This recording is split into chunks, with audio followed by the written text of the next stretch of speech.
सभी भक्तों को जय श्री हरि। आप सुन रहे हैं हमारी संस्कृति से अपरा एकादशी व्रत कथा। अपरा एकादशी का व्रत ज्येष्ठ मास के कृष्ण पक्ष की एकादशी तिथि को रखा जाता है। इस व्रत को करने से मनुष्य के सभी पापों से मुक्ति मिलती है। अपरा एकादशी के दिन भगवान विष्णु को पूरे विधि विधान से पूजन करने के साथ ही पद्म पुराण में वर्णित इस कथा को पढ़ना या सुनना चाहिए। आइए जानते हैं अपरा एकादशी व्रत कथा। युधिष्ठिर ने पूछा, जनार्दन, ज्येष्ठ मास के कृष्ण पक्ष में किस नाम की एकादशी होती है? मैं उसका महात्म्य सुनना चाहता हूँ, उसे बताने की कृपा कीजिए। भगवान श्री कृष्ण बोले, राजन, तुमने संपूर्ण लोकों के हित के लिए बहुत उत्तम बात पूछी है। राजेंद्र, इस एकादशी का नाम अपरा है। यह बहुत पुण्य प्रदान करने वाली और बड़े बड़े पातकों का नाश करने वाली है।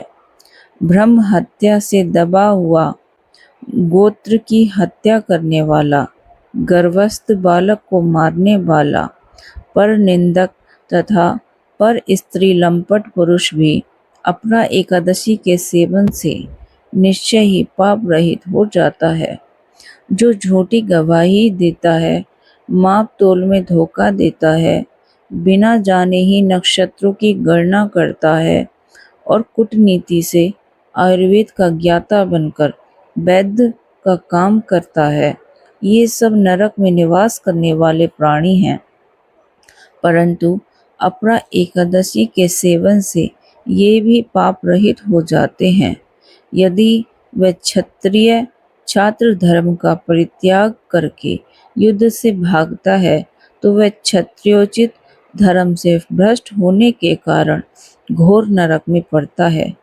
जो शिष्य विद्या प्राप्त करके स्वयं ही गुरु की निंदा करता है, वह भी महापातकों से युक्त होकर भयंकर नरक में गिरता है। किंतु अपरा एकादशी के सेवन से ऐसे मनुष्य भी सद्गति को प्राप्त होते हैं।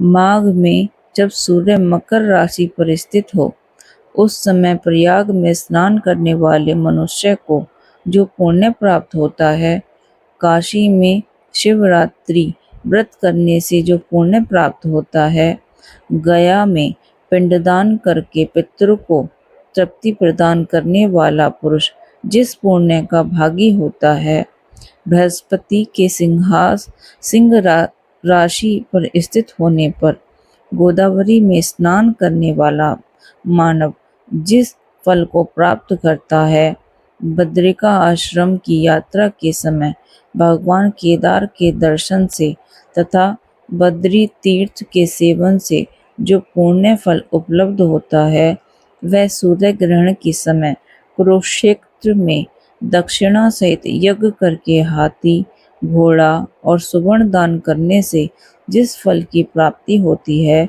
अपरा एकादशी के सेवन से भी मनुष्य वैसे ही फल प्राप्त करता है। अपरा को उपवास करके भगवान वामन की पूजा करने से मनुष्य सब पापों से मुक्त हो श्री विष्णु लोक में प्रतिष्ठित होता है। इसको पढ़ने और सुनने से सहस्त्र गोदान का फल मिलता है। बोलिए विष्णु भगवान की जय, लक्ष्मी नारायण भगवान की जय, अपरा एकादशी की जय। यदि आपको कथा अच्छी लगी हो तो चैनल को सब्सक्राइब और कथा को लाइक अवश्य करें और कमेंट में श्री हरि के नाम का जयकारा जरूर लगाएं। राधे राधे।